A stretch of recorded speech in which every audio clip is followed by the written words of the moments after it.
NDA కూటమితోనే అభివృద్ధి సాధ్యమని విజయవాడ పశ్చిమ నియోజకవర్గ బీజేపీ అభ్యర్థి సుజనా చౌదరి అన్నారు. ఎన్నికల ప్రచారంలో భాగంగా ఆర్యవైశ్యులతో ఆత్మీయ సమావేశం నిర్వహించారు. తనకు అవకాశమిస్తే ఆర్యవైశ్యులకు అండగా ఉంటానని హామీ ఇచ్చారు. బీజేపీ అభ్యర్థి సుజనా చౌదరి ఎన్నికల ప్రచారాన్ని వినూత్నంగా నిర్వహిస్తున్నారు. ఓటరు టు ఓటరు కాకుండా సంఘాలను, కులాలను ఐక్యం చేస్తూ సమావేశాలు నిర్వహిస్తున్నారు. వన్ టౌన్ బ్రాహ్మణ వీధిలో శనివారం సాయంత్రం ఆర్యవైశ్య కులస్తులతో ఆత్మీయ సమావేశం ఏర్పాటు చేశారు. వారి సమస్యలను ఆలకించారు. వెల్లంపల్లి శ్రీను తమవాడైనా ఎలాంటి ప్రయోజనం చేకూర్చలేదని వారు ఆవేదన వ్యక్తం చేశారు. బీజేపీ పార్టీకి అండగా నిలవాలని సుజనా ఆర్యవైశ్యులను అభ్యర్థించారు. ఈ కార్యక్రమంలో ఆర్యవైశ్య నాయకులు, వ్యాపార వాణిజ్యవేత్తలు పాల్గొన్నారు. నియోజకవర్గ అభివృద్ధి మాటల్లో కాకుండా చేతల్లో చేసి చూపిస్తానని అన్నారు. ఈ కార్యక్రమంలో వక్కలగడ్డ భాస్కర్రావు, డోగిపర్తి శేషగిరిరావు, బీజేపీ, జనసేన నేతలు తదితరులు పాల్గొన్నారు. అయితే నేను ఇక్కడ ఒకటే కోరుకునేది ఏంటంటే, ఎన్డీఏ ప్రభుత్వం ఢిల్లీలో రావటం తథ్యం, అట్లాగే ఎన్డీఏ ప్రభుత్వం ఆంధ్రప్రదేశ్లో కూడా రావటం తథ్యం. మనందరం కష్టపడి 18 నియోజకవర్గం నుంచి మీరు నన్ను ఎన్నుకోవటం అనేది అందరి బాధ్యత. నేను పని చేయాలి, మీరు ఎన్నుకుంటారు. కానీ అందరితో అవ్వలేదు మీ పని.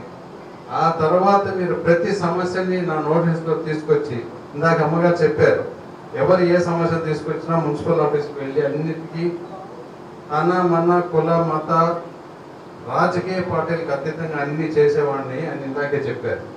ఆ విధంగానే నన్ను మీరు పూర్తిగా వాడుకోవాలి.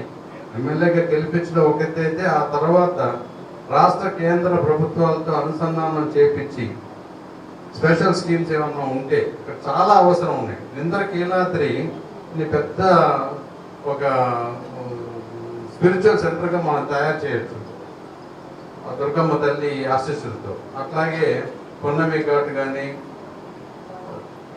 భవానీ ఐలాండ్స్, ఇవన్నీ కూడా అసలు ఇక్కడ కొండ ప్రాంతం వాళ్ళకైతే తాగునీరు కూడా లేదండి. కృష్ణానది పక్కన పెట్టుకొని తాగునీరు లేకపోవటం.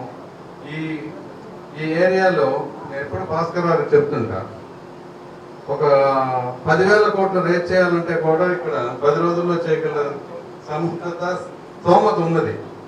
కానీ విల్ పవర్ అంటే మన ప్రాంతాన్ని మనం అభివృద్ధి చేసుకోవాలి అని అంటే, ఓకే ప్రభుత్వాలు చేస్తే 90 రూపాయలు, ప్రభుత్వం చేస్తే 10 రూపాయలు మనం పెట్టగలం, కడదాం అనే పరిస్థితికి తీసుకొచ్చి హాస్పిటల్ కానీ, స్కూల్ కానీ, కాలేజ్ కానీ, పరిసర ప్రాంతాలన్నింటినీ కూడా అభివృద్ధి చేసుకోవడానికి నాకు అనేక ఆలోచనలు వస్తూ ఉన్నాయి.